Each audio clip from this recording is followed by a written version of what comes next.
Siyanemukela amakhasimende ayeSwatini Mobile to your affordable network live show. My name is Nosipho Xaba, Head of Commercial Eswatini Mobile. We are excited once again to have you on this show as we dive into the world of 5G, a world of limitless possibilities.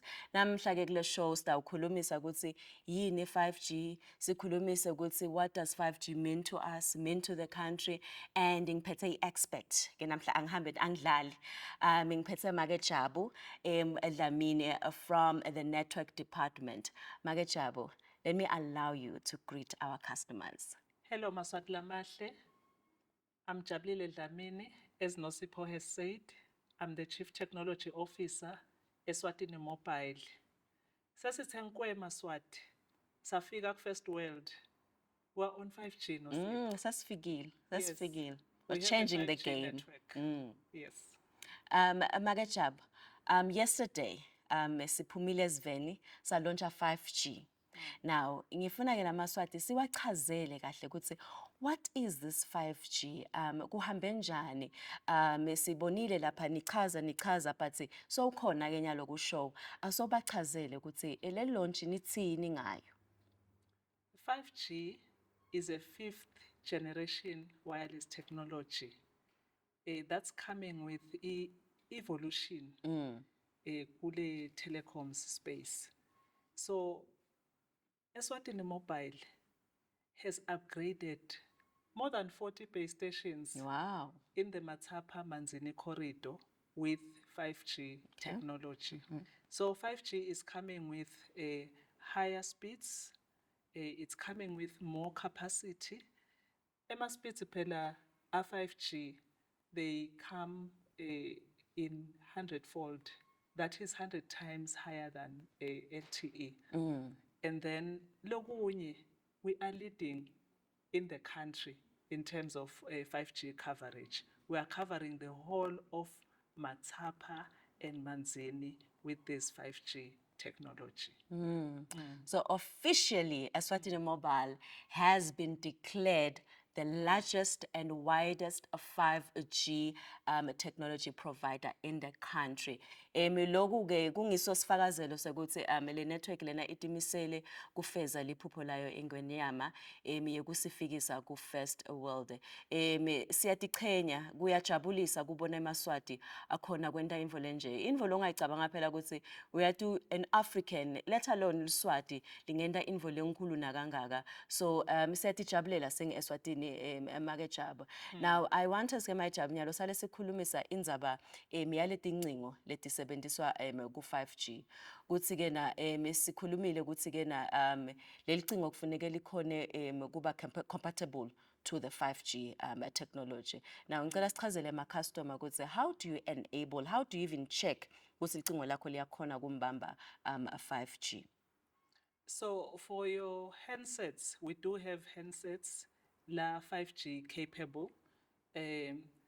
Ukuze uyi-check ukuthi vele inayo yini lo 5G, you go to your settings. Kuma settings kukhona tiyehlukana ke tincingo, networks, connections. Lapha kuma connections, there is somewhere where you will see your technologies. You will see your 2G, 3G, LTE or 4G and 5G. So kwakho nje ukuthi bese uya enablisha lo 5G. So you just leave it enabled and voila, you are on 5G. Hayi kwaze kwaba lula uyichaza kahle Make Jabu lemva kulula ukumhlalisa ukhona lo 5G. Wendele phela ukuthi ngoba live lethu siyathi ukuthi silehla lesilenyuka every day. Namhla useMbabane kusasa kuMathapha. So mshiye lo 5G on so that naso ufikile kuMathapha uvele ukhacake nawe ku First World. And all of this has been done in just a space of 7 years. Iyamangalisa lemva ya eSwatini Mobile, a homegrown network. I-network lecambwe ngiwe eMaswati and it's being operated by eMaswati. So we have proven lokuthi we are more than capable ukufeza liphupho lengwenyama. Make Jabu sitawuchubeka enyalo sibuke indzaba yokuthi ke na eSwatini Mobile ukhulumile ukuthi investe over 30 million kule project leya and sabona ukuthi cha lo msebenzi mkhulu kakhulu. Now talk to the viewers about the work that has gone behind rolling out this 5G. You know, our brand, Eswatini Mobile, has been birthed from His Majesty's First World Vision. Yeah, First World. So we also have our visionary, Eswatini Mobile, and we have a vision to be Africa's leading integrated business partner.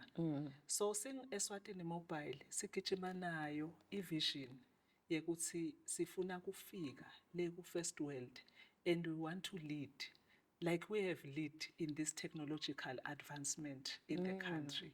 So we are a leader. We've ensured ukuthi sigijima phambili ukuze sikhone ukuthi sibe nale coverage. Our inspiration is nothing else but the vision and the leadership. Of course, we do have our employees in the country that, I mean, in Eswatini Mobile, who are making this happen. Yeah. So, Singemaswati, young Swazis have made this happen. So we've installed, the technology has been installed by Emaswati. Wow. It's been commissioned by Emaswati for Emaswati. So we want to ensure that Emaswati enjoy this service. We lead in terms of coverage. We're covering the whole of Matapa and Manzini. uyakhumbula.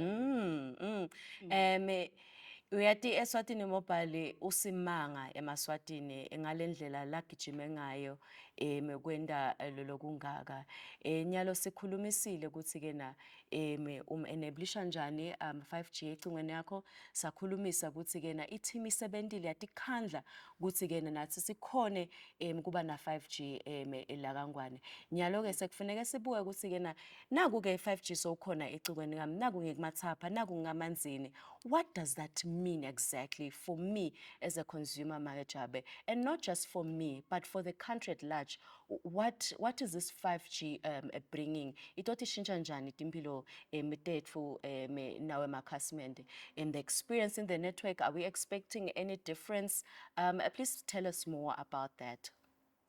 For a consumer, 5G, as I've said, means a reliable network with higher download and upload speeds.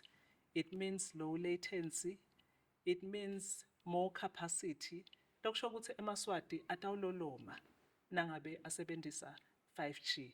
So it's a reliable network for a consumer. For the country, you know, we are from COVID. Yeah. We have seen a need for data in the country. We need data for education, education system. So there would be no buffering. Nangabe network yethu Those are exciting 5G. news. We need 5G in the health sector and in agriculture. 5G is the thing. We've seen in other countries sebasebenzisa ama-drone kuyo-fertilizer emasimu nekunisela. It gives more reliability in terms of ukuseva nema-resources for the country. So 5G has come to enable i-development yeMaswati because ema-use cases akhona, it's not just for individuals, but they cut across ma-industries lamaning, like I've listed education, health, agriculture, and so on. Like we said, this is a world of limitless possibilities. Uyibekile Magajabu, health space siyangena, agriculture siyangena, research siyangena, with high speeds that you've never seen before. So kude ke nyalo lokutokuvimba asibambaneni ke Maswati sidlodlobalise live emlayo engwenyama nganang 5G wa Eswatini Mobile. Maswati lamahle ngicela ngingeda ukuthi ke You might not have licingo leli mbamba ko 5G, but Eswatini Mobile does have stock available for 5G capable phones. So do visit our shops, uhambe uyobuka ukuthi siphetheni.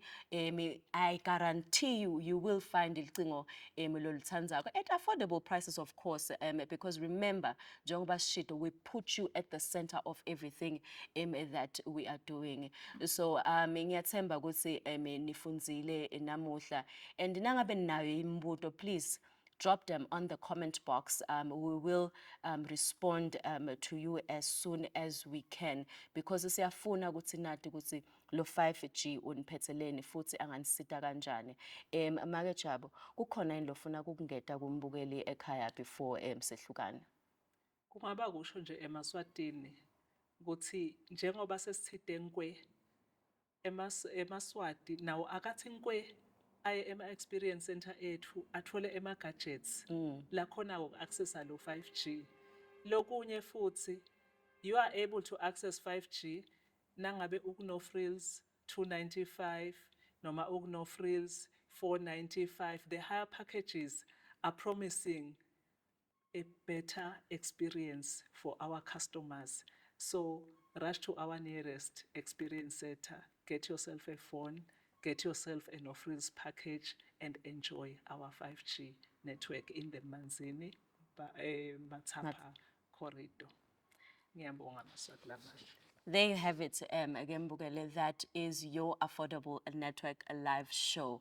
Kunjena ke kule show, angeke usikreme, sikuphethele nje indzaba letimnanzi every day, singena ngemakona, sigudle. Siyabonga ke ukuthi nihlale nilalele, and siyathemba ukuthi, of course, you will upgrade your device so that nawe na ufika kuMathapha, ufika kuManzini, ukhone phela ku-enjoya 5G. Thank you for joining us today.